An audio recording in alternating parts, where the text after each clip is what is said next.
Halo guys, welcome back to my YouTube channel Elvis Willas. Jadi di kesempatan hari ini saya akan coba berbagi cerita tentang pengalamannya Bapak di samping saya ini. Dan juga sebelum kami melanjuti wawancara kami, buat my viewer, jangan lupa like, comment, share, dan subscribe ya, supaya channel ini tetap berkembang ke depannya. Kita lanjut ya, kita tanya-tanya ke bapaknya. Halo Pak, bagaimana kabarnya Pak? Baik, Baik ya, alhamdulillah. boleh memperkenalkan namanya Bapak, asalnya dari mana gitu Pak? Nama saya Tri Mulyono, asal Jakarta. Jakarta ya. Betul. Bekasi ya Pak ya? Bekasi, kira-kira seperti itulah. Iya Pak. Nah, Pak, ini saya mau bertanya kepada Pak Tri mengenai rantau ya. Pertama kali merantau itu di mana Pak? Dan juga awal mula ceritanya untuk rantau itu seperti apa Pak Tri? saya pertama kali merantau itu Iya Pak. balik ke Balikpapan sana. Balikpapan ya guys. Balikpapan. Iya. Balikpapan itu kira-kira tahun 2010. 2010 ya Pak? Iya, 2010. Nah, waktu saya mau merantau ke sana itu, dulu saya udah punya keluarga. Di Balikpapan ya Pak? Di Jakarta. Oh Jakarta. Padahal waktu saya masih bujangan, sebetulnya pada waktu bujangan itulah saya pengen merantau, tapi nggak pernah bisa. Pas masih bujang gitu. Iya, kepengen sekali itu merantau gitu jauh gitu. Cuman nggak pernah bisa gitu. Nah, anehnya setelah punya keluarga, saya baru bisa merantau. Bingung saya itu juga. Seharusnya ketika kita belum berkeluarga, Betul. di situ masa bujang kita harus rantau ya Pak ya. Betul. Itu ketika tuh pas Bapak benar. Trinya sudah berkeluarga, baru rantau ya. Betul. Betul. Ya, jadi harus ada yang kita tinggalkan lah di Jakarta. Ya, Kalaupun diajak ke rantau, ya Pak. kalau pasangan kita nggak sanggup kan repot. Iya. Iya, jadi ya harus kita tinggalkan lah gitu. Ya benar. Tinggalkan ya itu masing-masing harus saling percaya. Di rantau itu, selama suami di rantau, istri kita tinggal, itu harus saling percaya itu. Walaupun godaan pasti banyak. Jarak dan godaan banyak ya Pak. Iya, godaan banyak, jarak dan waktu juga mempengaruhi kan. Sementara kita cuti ya paling cuti 2 bulan sekali itu udah paling bagus lah. Sebulan 2 kali cutinya memang. Enggak. 2 bulan sekali cuti. 2 bulan? 2 bulan sekali cuti guys. Nah, tapi cuti memang iya. Dalam keluarga itu harus dipondasikan rasa apa Pak? Saling percaya ya dengan istri ya, iya, suaminya. Iya. Itu Pak penting banget. Pas di Balikpapan itu pertama kali sampai di sana, itu gimana perasaannya Bapak? Apakah sudah ada teman di sana atau enggak Pak? Ya, ini lucunya. Ya, lucunya ya. Lucunya. Oke guys, kita dengarin dari Pak Tri seperti apa cerita yang katanya lucunya ya. Oke guys. Lucunya sih ya sebenarnya sih nggak perlu ketawa. Cuman saya yang ada dalam pikiran saya tuh, saya pergi ke Balikpapan berarti di sana hutan. Hutannya Pak di Balikpapan? Iya. Yang ada dalam pikiran saya tuh hutan. Waduh. Gua harus pertama sampai di Balikpapan nih. Ternyata rame ya. Kota besar dan itu termasuk, boleh dikatakan dulu tahun 2010 itu Balikpapan itu termasuk kota ternyaman. Kota ternyaman guys. Ternyaman salah satu 7 dari kota ternyaman di dunia. Iya. Dulu tahun 2010, nggak tahu sekarang. Balikpapannya. Itu berapa lama? 4 tahun saya di sana. Di Balikpapan gitu. Iya. 4 tahun. Ya banyak cerita lah selama di Balikpapan itu. Saya selama ada di Balikpapan. Iya, cerita apa yang paling benar-benar menyentuh di hati Bapak itu? Pasti ada rasa senang, sedihnya. Sedihnya yaitu yang jelas jauh dari keluarga. Tapi senangnya itu di sana itu kan masih hutan juga kan, masih ini ya. Balikpapan masih hutan ya. Sekitar Balikpapan tuh masih hutan tuh masih banyak. Salah satunya itu Bukit Soeharto tuh ya. Itu kan terkenal banget. Iya Pak. Nah itu jadi kalau Sabtu Minggu itu kalau libur ya, proyek itu kan rata-rata kalau di sana libur pasti Minggu ya. Nah, dalam 1 minggu tuh hari Minggu pasti libur lah. 7 hari kan. Tapi hari Minggunya itu libur gitu libur. kan. Nah, itu benar. kita lari ke hutan tuh. Kenapa bisa lari ke hutan? Apa yang kalau harus kalau pilihan orang kan pasti namanya orang Korek tahu sendiri kan. Pasti larinya kemana? Diskotik, karaoke, apalagi selain hiburan malam. Oh ya udah kan? Tidak perlu lagi diceritakan ya. Kita lari ke hutan. Bawa kemah, bawa kayu bakar udah. Iya. Itu lebih sip. Itu 4 tahun di Balikpapan ya Pak ya. Iya.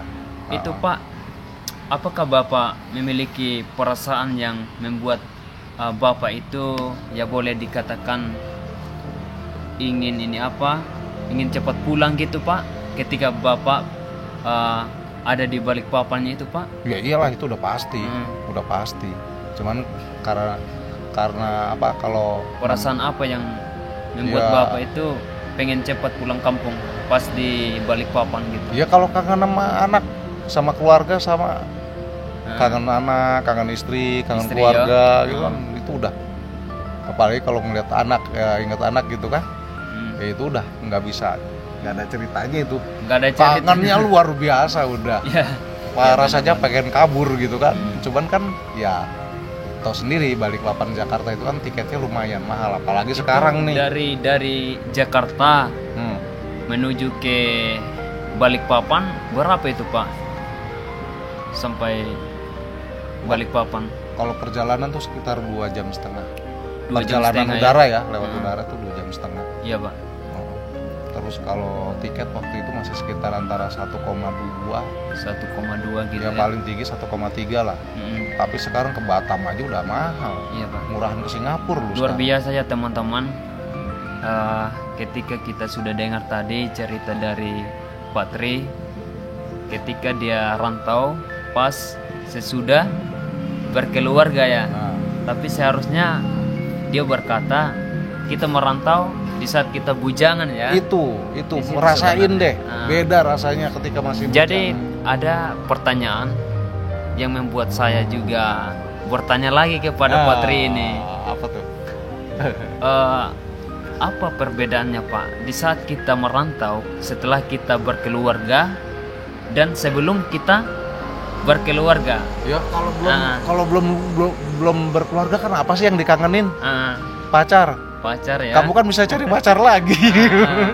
Tapi kalau setelah kita berkeluarga gimana? Ya nggak bisa. Nggak bisa ya. Nggak bisa. Apalagi jadi udah ada anak. Dari perkataan Pak Tri, ketika kita sudah berkeluarga, nggak bisa lagi cari orang ketiga ya. Iya, kalau mau nakal silakan gitu. Tapi ada satu kata yang saya dapat dari Pak Tri, ketika kita sudah berkeluarga, cukup satu orang yang ada di hati ya.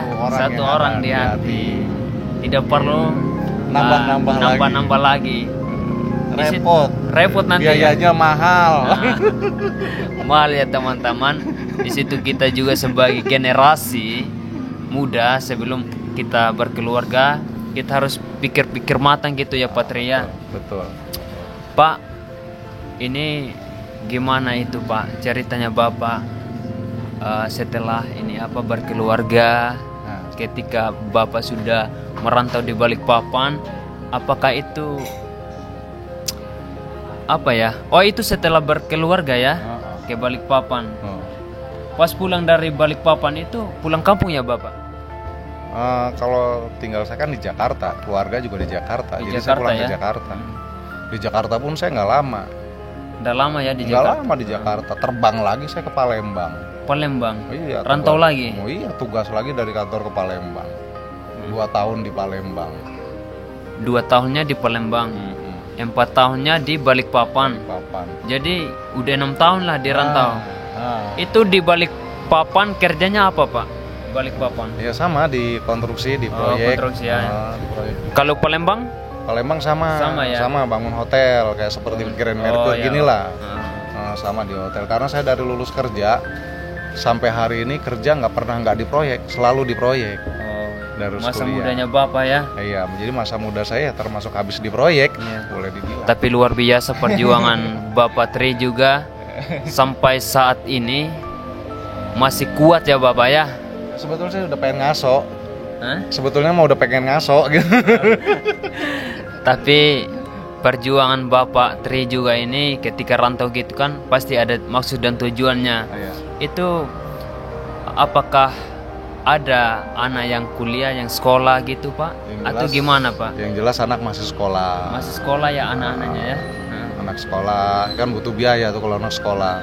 Berbeda dengan anak kuliah. Kalau anak kuliah rata-rata tuh udah semester ke-2 itu udah bisa cari duit sendiri. Tapi kan tetap namanya orang tua kan nggak bisa. Nggak bisa. Tetap harus saya tetap harus ada di disupport. Benar sekali ya. Iya.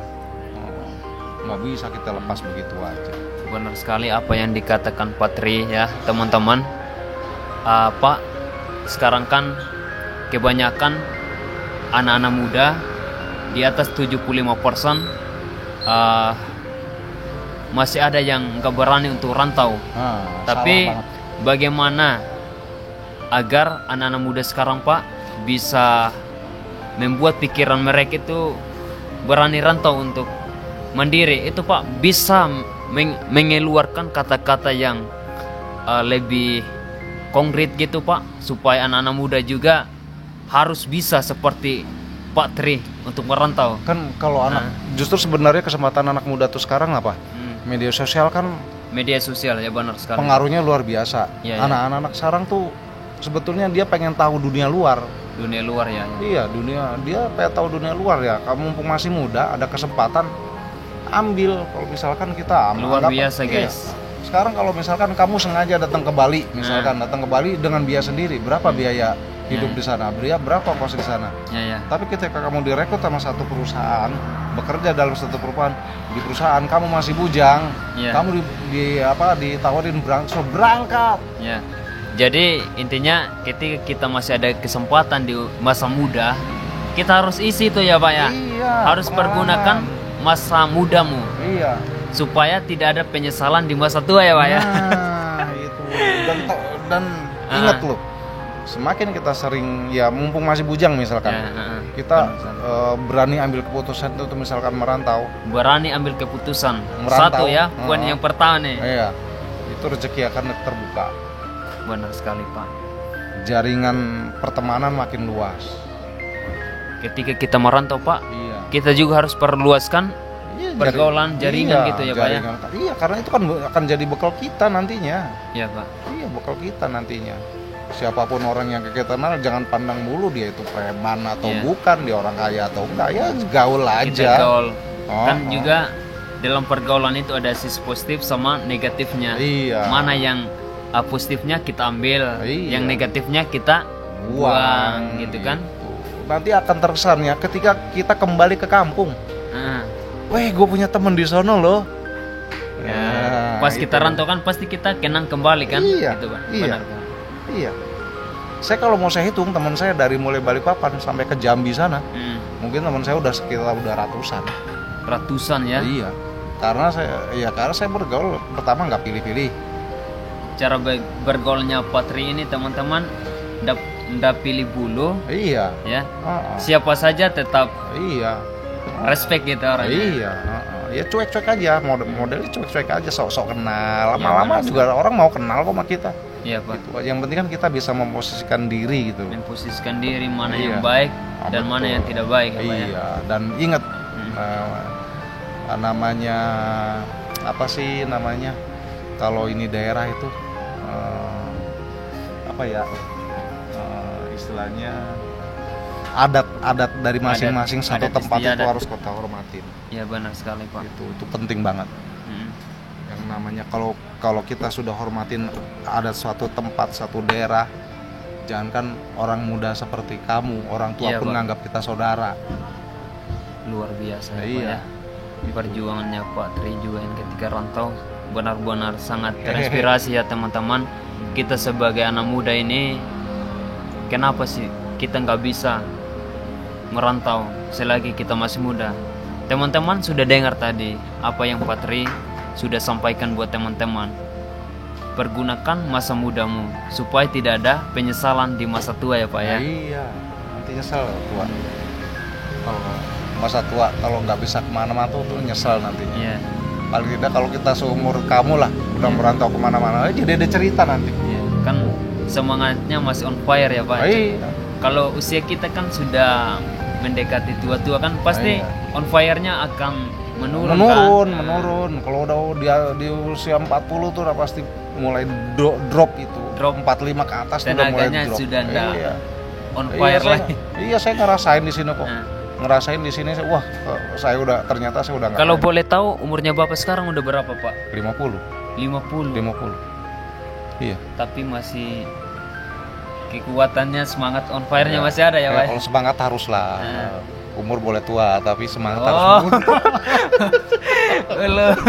Iya dong. Luar biasa kata-katanya. Iya. Umur boleh tua, tapi semangatnya jangan dong. Jangan kendor. Jangan kendor. Iya. Tetap gas kan terus. Gas terus. Gaskan. Gaskan. Oke teman-teman, selanjutnya kita akan coba tanya-tanyakan lagi kepada Pak Tri ya. Itu Pak, sekarang kan Bapak masih merantau ya. Ini sekarang Pak masih merantau di kota Batam ya. Sekarang di Batam ini sudah berapa lama Pak kalau boleh tahu? Saya udah hampir 1 tahun. Udah lebih 1 tahun malah. September ini 1 tahun. Dari 1 tahun. September inilah 1 tahun. 1 tahun ya. Rencana ke depannya Pak setelah sekian lama kita rantau, rencana kalau kita mau sudah balik kampung nih ya, itu rencana apa yang Bapak sudah planningkan? Kan tidak selamanya nanti Bapak kan lama di rantauan kita, kan usianya kan semakin bertambah kan? Iya. Itu rencana ke depannya apa saja Pak yang Bapak sudah pikirkan saat ini Pak? Ya sebetulnya sih sebaiknya tuh jangan cuma dipikirkan, tapi harus ada tindakan. Ya benar. Tindakan kita itu boleh berpikir tapi harus disertai tindakan. Betul. Iya. Ya, sekarang teman-teman kita dengar ya ceritanya dari Pak Tri seperti apa, yuk Pak. Ya, jadi sebenarnya gini, saya berangkat ke Batam itu bukan hanya sekedar berangkat, ditugasin dari kantor ke Batam. Ya Pak. Terus saya kerja monoton di situ di satu proyek. Saya nggak mau. Saya nggak mau seperti itu. Iya Pak, benar sekali. Minimal kamu tahu sendiri kan, Batam itu kehidupannya seperti apa. Benar sekali. Keras, ya kan. Ya. Kamu bisa bayangin kalau nggak punya duit sepeser pun, kamu mau ngutang sama siapa, gitu kan? Benar sekali. Iya, anggap aja ngutang sama warung lah. Di sini beda dengan di tempat-tempat lain. Di warung aja makan kita ngutang nggak bisa. Jadi di kota Batam ini benar-benar keras ya. Iya. Kalau nggak ada uang nggak bisa ngutang ya teman-teman. Nah itu. Makanya kita harus kerja keras gitu. Kalau nggak udah uang nggak bisa makan berarti ya. Makan. Orang kerja orang mangan ya. Orang Jawa gitu. Orang Jawa bilangnya gitu ya. Iya. Orang kerja orang mangan gitu. Harus kerja baru. Padahal orang Jawa itu punya semangatnya gini, mangan nerak mangan sih penting kumpul. Itu salah. Salah ya? Salah. Bagaimana dari cara pandangannya Bapak? Ya, kata-kata itu. Ya harus tetap kerja keras lah. Harus tetap kerja keras. Iya. Merencanakan ke depan tuh seperti apa. Ya tetap harus ada tindakan. Tindakannya kan Bapak Tri tadi berkata gini, ketika kita mewujud nyatakan sesuatu kita harus disertai tindakannya. Iya. Kan Bapak ini kan nanti rencana balik di kampung kan? Itu rencana apa Pak yang ingin di planning? Ya kalau saya sih sederhana aja kalau balik kampung. Kalau saya misalkan sampai di kampung. Ya kalau saya misalkan punya sawah, saya akan jadi petani. Lahannya di sana kan. Kalau sudah ada modal tapi, kita bisa. Iya, tapi itu pun harus dimulai dari sekarang. Ya benar. Iya, harus dimulai dari sekarang. Kira-kira apa sih yang bermanfaat buat kita gitu loh. Selama merantau di Batam ini apa sih, ada manfaat yang bisa kita ambil nggak sih? Benar sekali Pak. Gitu. Ada nggak sih yang kita bisa bawa dari Batam ini? Ya. Merantau harus ada perubahan berarti ya. Betul. Intinya harus ada itu. Betul. Kalau sekedar merantau nggak ada perubahannya, buat apa kita merantau? Lebih baik stay aja di kampung ya Pak ya. Betul, iya buat apa? Karena gini. Merantau harus ada perubahan. Iya betul, harus ada perubahan. Karena ya mungkin kemarin waktu usia muda kita nggak berpikir sampai ke situ. Ya, tapi nanti di usia 40 akan terasa deh. Di usia 40 nanti akan terasa deh. dengar teman-teman, selagi kamu masih muda, jiwa semangatmu masih on fire, pergunakan masa mudamu itu. Karena Patri berkata, di saat kita berumur 40, maka di situ akan terasa ya. Iya, terasa. Penyesalan itu akan hadir sendirinya. Bukan cuma perasaan nyesel. Nanti itu akan kelihatan hasil ketika usia kita 40 itu hasil kita ke belakang tuh akan kelihatan. Karena keputusan kita hari ini adalah hasilnya nanti 3 tahun ke depan. Berarti penyesalan itu ketika kita tidak menggunakan masa muda kita. Betul. Ya. Luar biasa teman-teman. Patri ini memang jiwanya on fire. Iya, kondisi kita hari ini kan keputusan kita 3 tahun yang lalu. Oh ya. Iya, coba aja nah, kamu ini deh nanti, kamu rasain deh. Ya, men. Gitu deh. Benar sekali, Pak. Itu akibat keputusan kita. Saya berada di Batam kan akibat keputusan saya. Keputusannya sendiri ya. Bukan sendiri. Dari orang lain ya. Bukan. Orang lain tuh nggak bisa mempengaruhi keputusan kita gitu. Terkecuali keputusan orang lain itu akan mempengaruhi hidup kita untuk melangkah ke depan.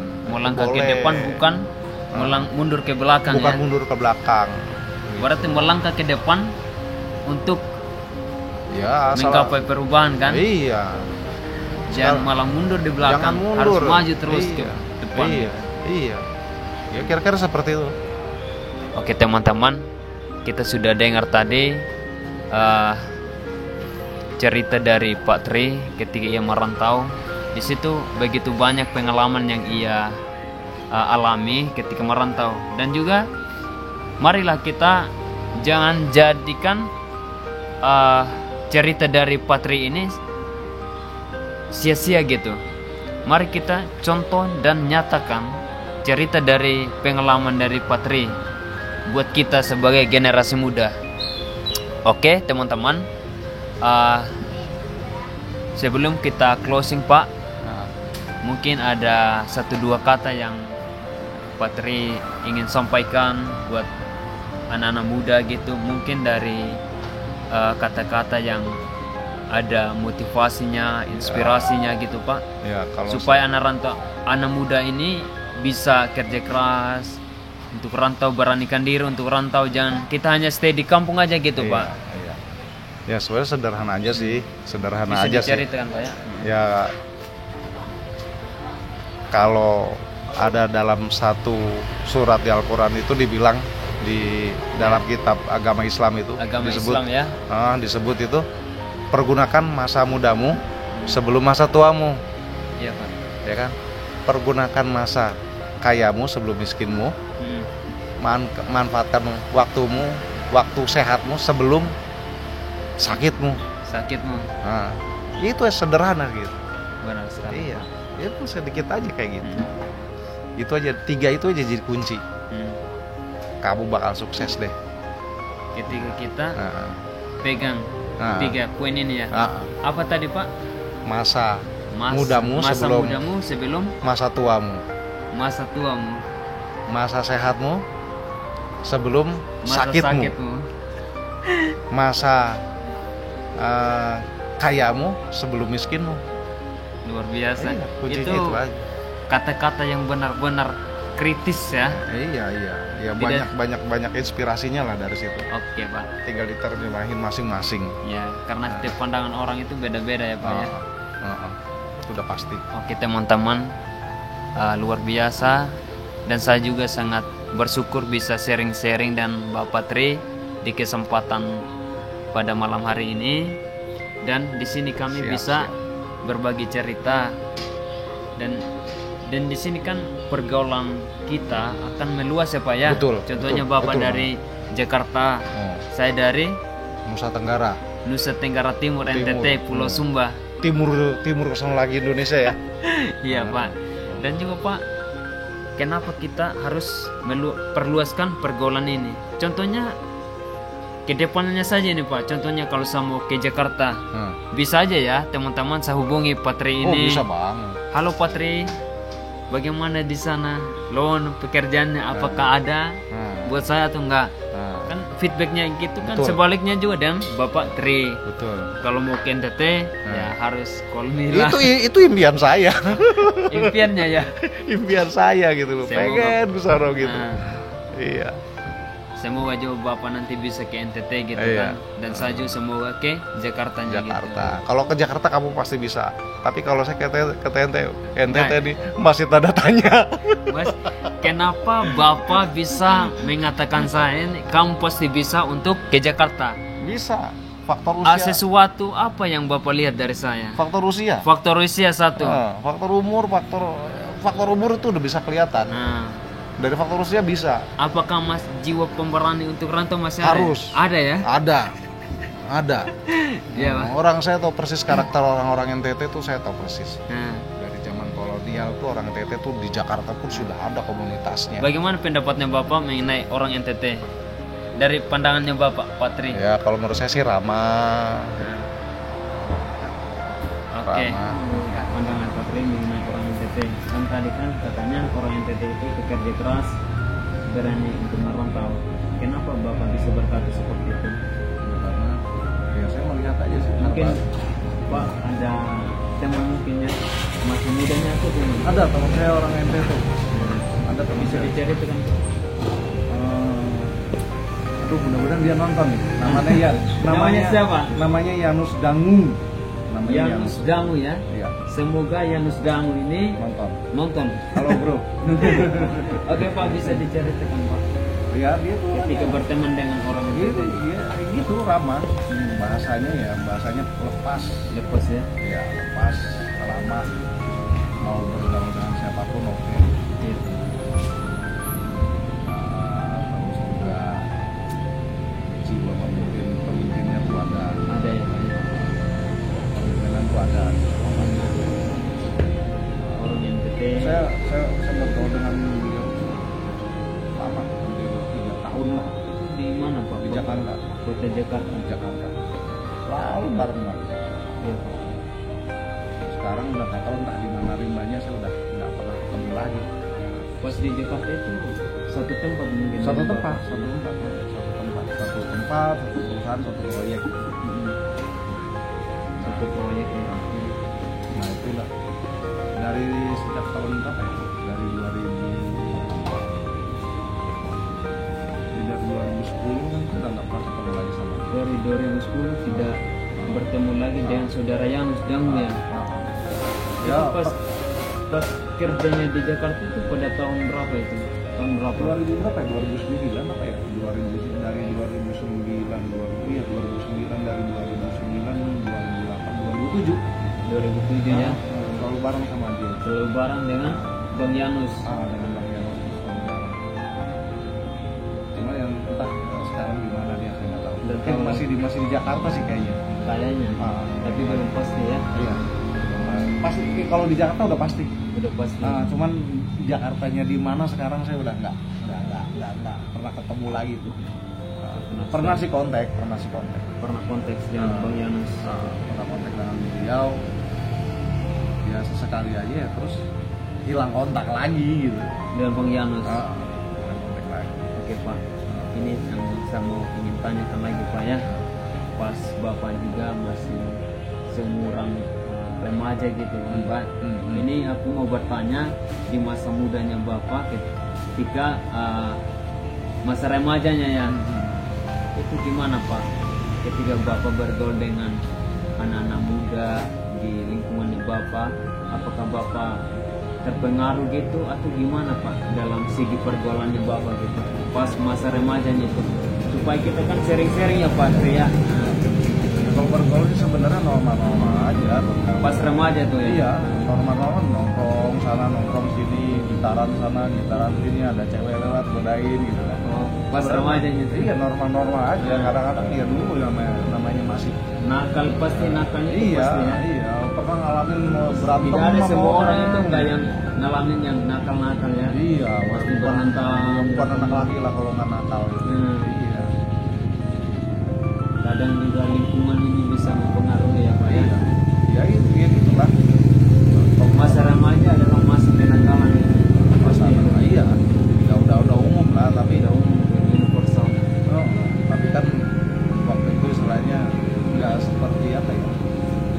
kan mungkin waktu parah-parahnya kenakalan remaja tuh zaman saya. Zamannya bapak ya. Iya. Karena tempat saya itu dulu, wah, saya nggak bisa bayangin kalau bersambung sampai generasi yang sekarang. Iya. Karena di situ ya dulu ya tempatnya kan ya orang-orang sakau lah kan sekarang Sakau ya semuanya di sana.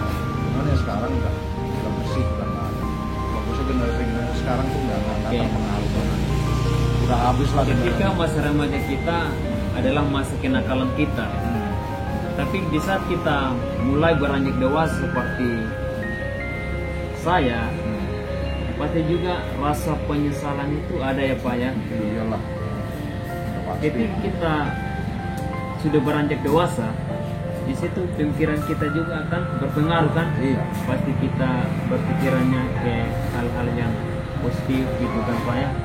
Tapi tergantung orangnya juga ya Pak ya. Tapi tidak merata ini Pak ya. Iya. Kalau orang udah tua masih Bandung itu namanya terlambat Bandungnya. Iya. Gitu. Iya Pak. Tapi sekarang ini Pak, kesehariannya Bapak di Kota Batam kan dalam seminggu itu berapa kali Pak masuknya gitu? Ya di Batam seperti biasa lah. Kan sekarang di Batam kan kerja Pak ya. Nah, itu dalam seminggu berapa kali Pak masuknya? Apakah full dalam seminggu atau enggak? Ya, masuk. Kalau di awal-awal proyek tuh ya kayak full minggu pun masuk. Tapi sekarang sudah mendekati sudah 80%. 80%. 80% secara fisik sudah ini saya hari ini tuh mulai ngurangin ya cari-cari sesuatu yang berbeda lah. Tapi luar biasa ya Bapak ini bisa kerja apa ya proyeknya, tapi tenaganya masih on fire, umurnya juga sudah 50 gitu Pak. Kalau boleh tahu Pak, Bapak ini kalau saya lihat ini sangat ceria mukanya kayak gitu ya. Apa dampak yang bisa mempengaruhi Pak? Mungkin ada yang support dari kampung gitu, dari istrinya, dari anaknya. Mungkin Pak gimana Pak? Nah, kalau itu udah pasti lah. Penyemangatnya Bapak mungkin dari ibunya mungkin di kampungnya, dia selalu doakan Bapak. Itu gimana Pak? Kuncinya di situ. Kuncinya seperti apa? Dari teman Ya, doa dari orang-orang yang kita cintai. doa dari orang yang kita cintai. Kalau Luar biasa. kalau kita selalu berdoakan, kita pun akan mendoakan mereka. Ya itulah. Kuncinya di situ. Enjoy gitu. Enjoy ya. Penyemangat adalah ketika orang yang kita sayang itu dia supportin kita, doain kita, walaupun kita capek kerjanya pasti capeknya itu akan terasa hilang ketika dia supportin kita, ingatin kita, pasti itu kan bahagianya juga kita Pak ya, semangat kerjanya Pak ya. Itu harus. Tapi teman-teman, ini kan tadi saya sudah sharing setelah Patri ini sudah berkeluarga. Tapi gimana nih guys, kalau kita tanyakan sebelum dia berkeluarga, pasti di masa dewasanya itu pastilah, apalagi Bapak ini kan ganteng orangnya, cerianya, senyumannya manis lagi nih. Kita tanyakan pandangan pertamanya seperti apa ketika mulai ada yang naksir seseorang itu, gimana Pak ya? Kita kepoin ya guys ya. Ini kesempatan buat kita yang lagi nonton sekarang ini. Dengerin guys. Gimana pertanyaannya gimana pertanyaan? Jadi gini, saya tanya tadi Pak. Kan tadi kan saya sudah tanya Bapak setelah berkeluarga ini kan. Ini Pak, di masa dewasanya Bapak ketika menemukan seseorang, pandangan pertamanya nih, first love, cinta pertamanya. Jadi itu gimana Pak? Jadi anggap aja ada cewek yang naksir atau saya naksir dia. Naksir cewek gitu. Ya Uber. Gimana Pak ceritanya itu? Aduh, kalau cerita Kita kepoin ya. Tapi namanya nggak usah disebut lah. Diceritain aja. pernah ngalamin cinta ditolak nggak? Wih, sakitnya di sini guys. Buat teman-teman yang lagi nonton channel Elvis Willa, apakah kalian juga pernah ngerasain cinta ditolak? Sakitnya di mana tadi? Sakitnya di sini. Enggak, bukan di sini. Bukan di sini. Bukan. Di mana-mana sakitnya. Oke teman-teman, kita harus kepoin ini. Kepoin ini. Ini kesempatan buat kita yang lagi nonton. Gimana itu Pak ketika Paknya cintanya ditolak, itu seperti apa sakitnya? Ya, pastinya kecewa lah. Rasa kecewa ada. Iya lagi susah. Pertama kali jatuhin sama cewek kan, kita naksir berat, ternyata ditolak. Ya itu kecewanya kayak gitu. Ketika Bapak naksir cewek, itu apakah Bapak langsung mengungkapkannya di depannya atau gimana Pak? Apa masih lewat di teman-teman? Dulu zaman saya kan belum ada HP, belum ada macam-macam kan, masih main surat-suratan, masih pakai kertas. Oh, surat-suratan gitu ya? Iya, pakai surat. Surat kirimnya sekarang nyampe ntar seminggu. Padahal orangnya depan duduknya depan, misalnya depan bangku sekolah nih, duduknya di situ, kita naksir dia tuh misalkan. Nah kita suka sama dia, kita tulis surat, tapi ntar sampainya seminggu. Kalau sekarang enggak. Tapi teman yang wakilin untuk sampaikan di dia. Iya, teman pun belum tentu berani nyampein ke dia kan. Takut gua. Pasti dia masih pikir, apakah besok atau lusa baru aku antarin kan, katanya gitu. Banyak surat itu sampainya seminggu ya. Dia juga harus kuatin mental dulu, jangan-jangan gimana ya, gimana ya. Oke guys, faktor apa yang mempengaruhi Bapak? Kenapa nggak langsung ngungkapin aja perasaan itu di depannya? Ya beda lah. Beda. Bedanya gimana Pak? Anak sekarang kalau anak zaman saya beda. Kalau anak zaman saya kan masih banyak malunya. Malunya masih tinggi ya? Iya, sekolah aja pakai celana pendek, iya kan? Makanya ada perwakilan ya? Iya, ada. Kalau di zaman dulu bilangnya mah comblang. Gitu. Luar biasa. Pak, menurutnya Bapak ini cinta yang luar biasa seperti apa Pak? Bisa diceritain. Dicari, kita kepoinin malamnya nih. Ketika kita setia pada satu hati aja ya. Nggak nambah-nambah gitu. Karena cinta yang sejati ya seperti itu. Jadi buat apa sih nambah-nambah gitu loh. Kalau satu aja kita udah cukup. Apa nambah-nambah? Buat apa lah kita nambah-nambah? Cukup setia pada satu hati aja. Tapi sebenarnya kalau cuma satu kan nggak adil. Kenapa nggak adil? Ya udah disebutin kan. Kalau kamu tidak adil, kalau kamu merasa tidak adil, ambillah dua. Istri kamu dua, tiga, kamu empat. Tapi juga kita harus izin dulu. Istri pertamanya. Nah gitu. Ini mah cuma cerita ya.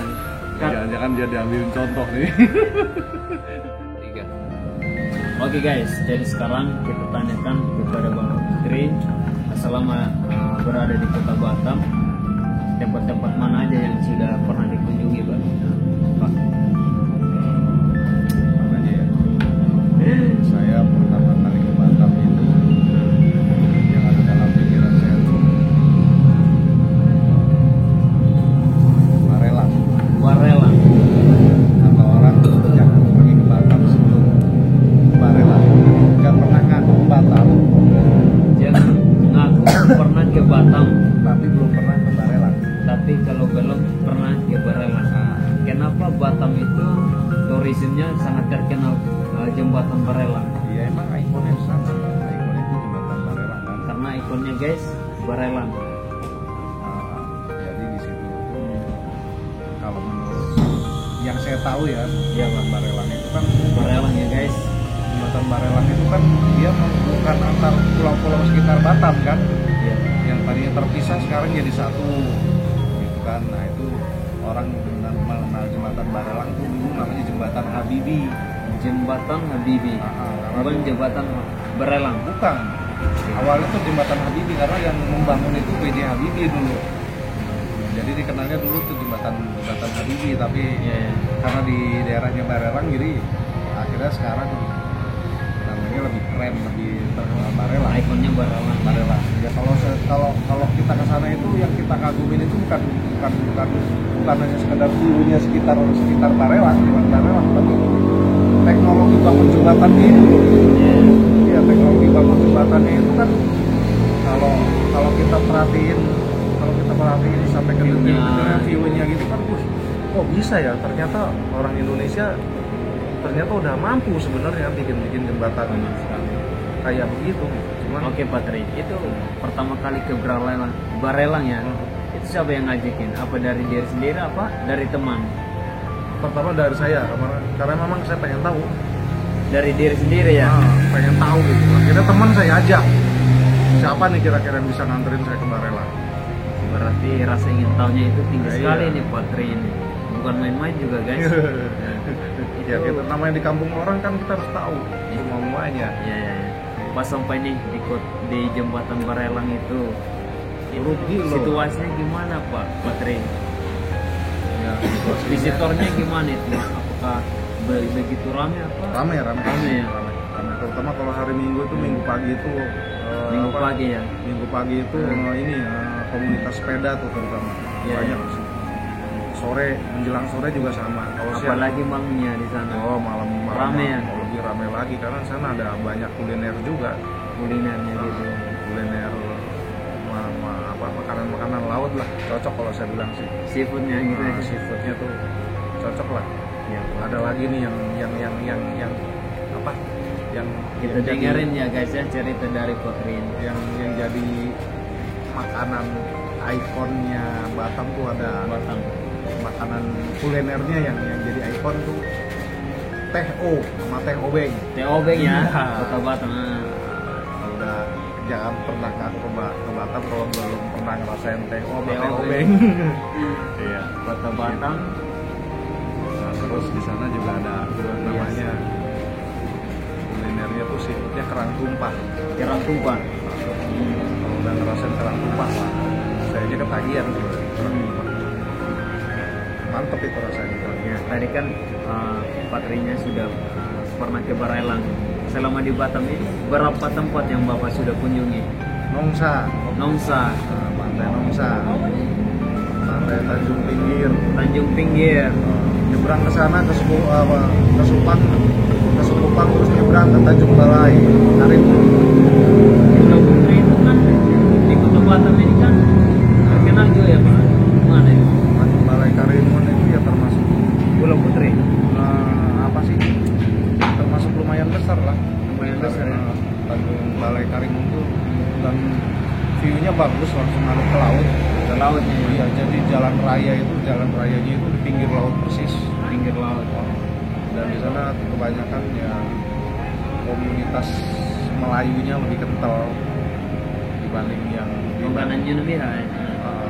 jadi kalau di Batam kan udah heterogen ya, udah dari macam-macam provinsi, udah seperti di Jakarta. Iya, oke banyak. Kalau di Tanjung Balai itu dia itu Mana namanya? rata-rata Melayu lah di sana. Melayu ya. Melayu, bahasanya Melayunya lebih kental. Face Melayunya itu lebih terlihat. Jadi kalau mau melihat orang Melayu di Batam ya datang aja ke Tanjung Balai. Makanannya. Kira-kira ya begitulah kira-kira. Berarti selama di Batam ini tempat-tempat yang sudah tourismnya itu sudah dikunjungi ya Pak ya? Ya nggak belum semua sih, Makanannya nah. tapi seenggaknya ya 40% lah udah saya datengin. Tanjung Balai di Batam itu 40%-nya udah saya datengin. Tapi kan kita harus sampai di Batam itu kita harus berkunjung ke Barelang ya Pak ya? Iya. Rugi Rugi kalau nggak datang ke sana. Kalau nggak ke Barelang tuh rugi. Paling tidak kita tahu lah ke sana, walaupun cuma sekedar lihat-lihat doang atau jalan-jalan gitu sore atau pagi itu view-nya bagus. Apalagi kalau kita ngambil spot di sana kan, yang teman-teman buat konten juga di sana. Iya. Pasti itu kan ikon Batam itu pasti dilihat banyak orang itu Pak. Iya. Karena nilainya ada di situ. Kira nah. Nilainya tuh ada di situ di Batam, di Barelang ini. Kalau kita naik pesawat dari Jakarta, Naik pesawat dari Jakarta nih. dari naik pesawat Kita dari dengar Jakarta, ceritanya guys ya. itu bagus banget. Barelang itu dari atas tuh kelihatan cakep banget. Iya. Makanannya Bagus kelihatan kalau dari atas. Tapi kita harus pintar milih duduk. milih duduk ya. Duduknya tuh kanan, duduk sebelah kiri, duduk sebelah bangku sebelah kanan, pinggir jendela. Nanti kita sore ketika pesawat mau mendarat, nah pasti lewat di atas jembatan Barelang. Itu view-nya cakep. Jadi sunsetnya itu kelihatan banget. Nah, cuman waktu itu saya nggak sempat videoin, nggak sempat fotoin dari pesawat. Nggak sempet. Padahal bagus banget. Saya nggak sempat waktu itu. Kira-kira gitu.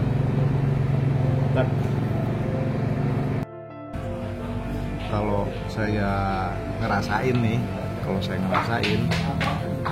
yang pernah saya alamin selama saya di Batam sama di Balikpapan, itu sebenarnya perbedaannya tipis. Panasnya sama, kalau malam juga, cuman perbedaannya di malam. Kalau di malam tuh Balikpapan tuh dingin, siangnya panas, malamnya dingin, karena di sana masih banyak hutan kan. Tapi kalau di Batam ya siangnya panas, ya malamnya tuh panas, karena orang suka nggak bisa tidur juga kan di Batam tuh. Kemudian juga apa ya, di Batam itu lalu lintasnya nggak seperti di Balikpapan. Saya 1 tahun dari tahun 2010 di Balikpapan itu, ketika masuk tahun 2012 itu di Balikpapan tuh mulai macet jalanan tuh. Tapi kalau di Batam normal, nggak ada macet. Jalannya udah termasuk lebih bagus lah di Batam tuh, lebih perjalanannya tuh lebih bagus, terus nggak semerawut, terus relatif lebih aman. Di Balikpapan juga sama sih, lebih aman juga. Kalau kita pernah ke Balikpapan itu, kita naruh motor 1 km di jalan itu ya, 1 km kita tinggal 3 hari itu motor nggak bakal hilang ya. Tapi kalau di Batam mungkin berbeda, karena kan udah tingkat kehidupan masyarakatnya kan udah berbeda-beda. Mungkin tingkat kriminalitasnya juga mungkin berbeda gitu. Itu aja. Nah, kalau dari segi makanan antara Balikpapan sama Batam itu apa ya?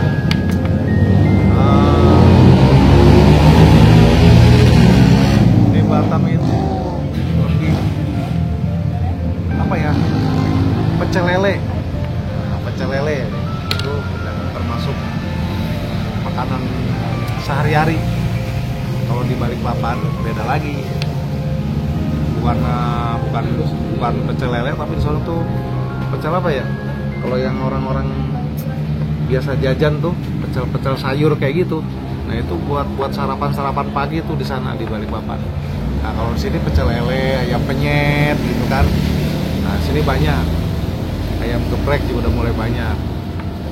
Nah, perbedaannya adalah mungkin kalau di Balikpapan itu dulu sekali makan itu bisa 35, 25, ya nggak beda lah sama Batam sebenarnya. Cuman ya pinter-pinter milih makanan aja di Batam. Karena makanannya mungkin akan terasa, kalau nggak terbiasa ya terasa membosankan. Itu karena cari makanan murah itu nggak mudah di Batam sini, karena paling murah itu ya paket nasi padang itu ada yang 12.000, ada sebenarnya, tapi di atas itu ya penyet, geprek, pecel lele itu udah paketan harganya, dan itu di atas 20 lah kalau kita makan. Jadi buat teman-teman nih yang mau pergi ke Batam, kalau niatnya pergi sengaja sendiri ke Batam, ya bawa uang lebih lah. Apalagi niat cari kerja gitu kan, nah, bawa uang lebih.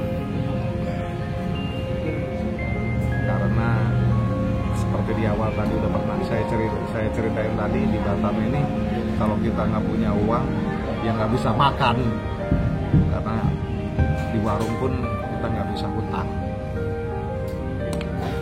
Tapi ya mungkin ada kasus, ada tempat-tempat tertentu yang kita bisa ngutang, mungkin ada lah. Tapi intinya kalau berangkat sendiri itu ya uang harus lebih.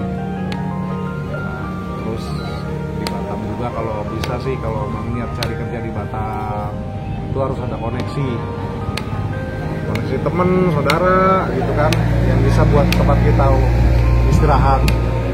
Nah, terus kalau apa lagi ya,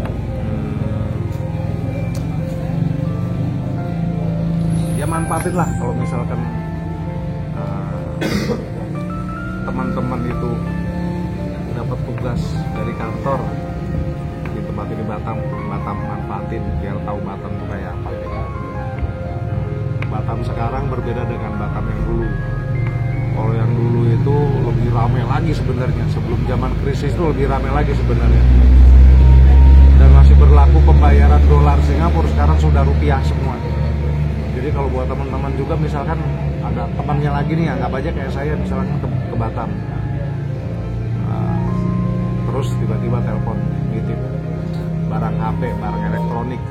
Dengar cerita dari di Jakarta tuh barang elektronik di Batam tuh murah. Nggak ada sekarang, harganya udah sama Jakarta. Nyari HP black market sudah nggak ada di sini. Semua sudah resmi, nggak ada black market segala. Standarnya sudah hampir sama dengan Jakarta semua barang elektronik. Jadi nggak perlulah nyari-nyari ke Batam.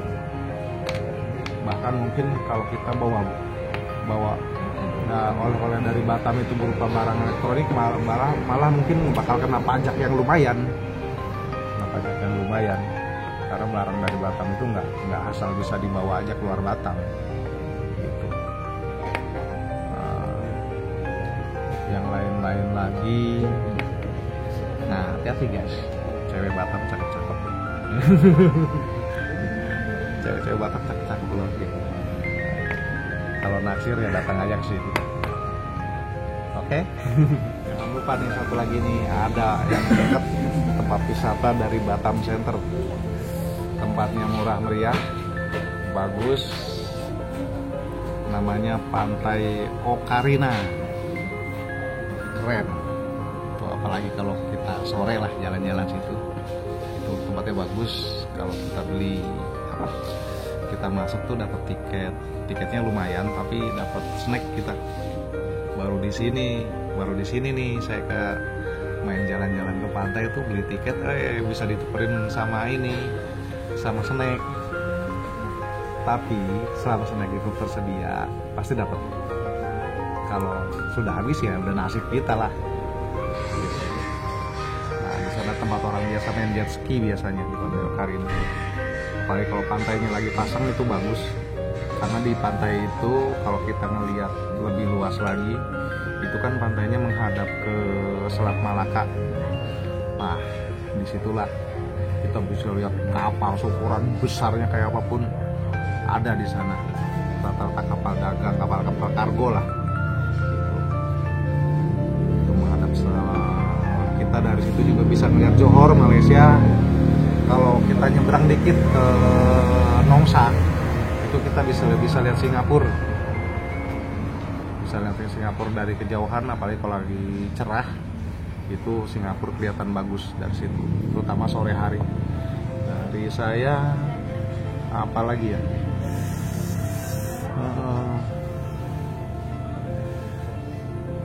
Ajak temen balik dari Batam, jangan lupa bawa oleh-oleh yang khas dari Batam, teh obeng ya, atau teh o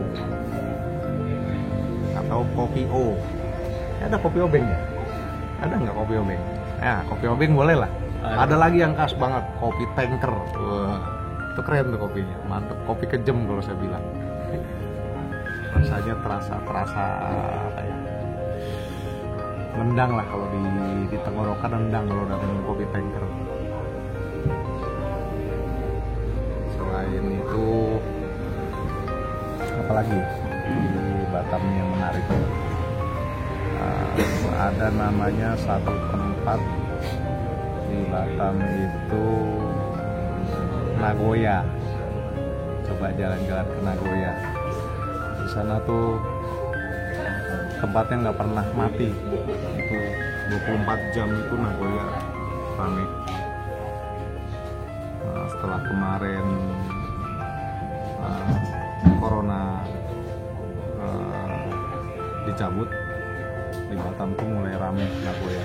Sekarang Singapura udah buka,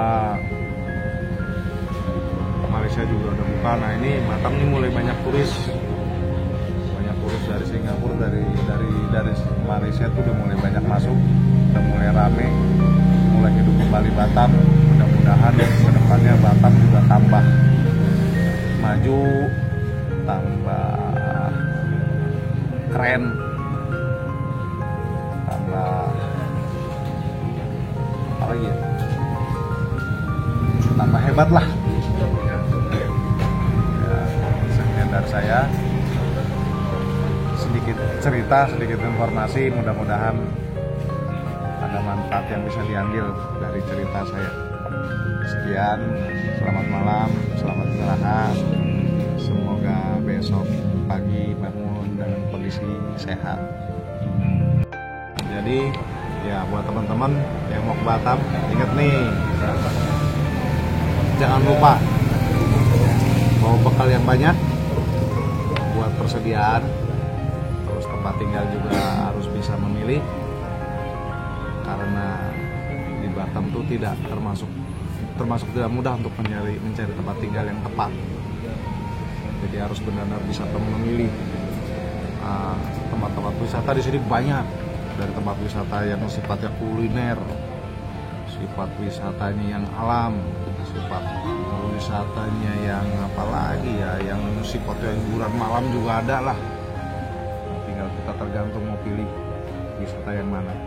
Tapi kalau saran saya sih, kalau memang hobi backpacker, cobain aja semua biar puas. Jadi manfaatin waktunya benar-benar. Kalau kepengen ke Batam, terus persiapkan segalanya, termasuk ada satu pengalaman saya itu, air di Batam itu berbeda dengan air di tempat lain. Jadi kamu belum tentu cocok dengan air di Batam. Jadi bawa kalaupun kamu bersih mandi, cuci kaki gitu kan, ya yang paling tepat kamu pakai deterjen yang tidak berbusa, ya nggak berbusa lah, karena itu akan berpengaruh ke kulit. Contoh ya, saya udah pernah ngalamin lah. Jadi harus ada pilihan di sini. Dan terus di Batam juga kadang-kadang nih, kalau air sudah mati, air pump sudah mati, itu yang paling repot, bisa 3 hari mati. Ya alhamdulillah, dari mati kemarin sampai sekarang nih belum ada kejadian lagi. Soalnya kalau udah air mati di Batam nih repot, paling repot deh. Kita nggak bisa mandi, dari pagi sampai pagi lagi kita nggak bisa mandi. Nah itu harus nyetok air yang cukup buat kita mandi, cukup buat kita berwudu, buat kita bersuci. Terus apa lagi ya, cari teman yang tepat.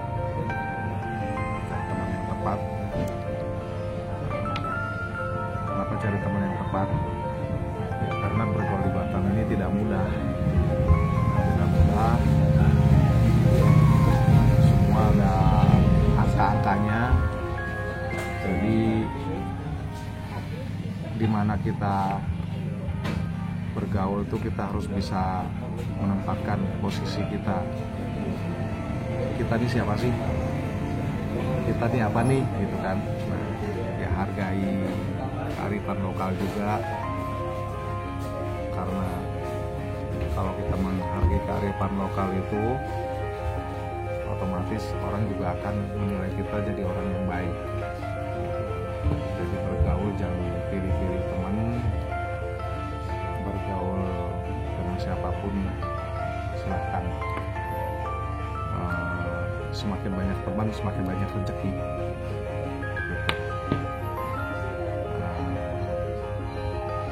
Kemudian dari saya cukup segitu aja. Mudah-mudahan ini bisa menjadi ya sekedar apa ya, cerita dari oleh-oleh dari saya selama di Batam. Ya, dari saya cukup sekian. Terima kasih juga buat yang pembuat kontennya. Ya, semoga ini bermanfaat buat teman-teman semua. Selamat malam, selamat beristirahat.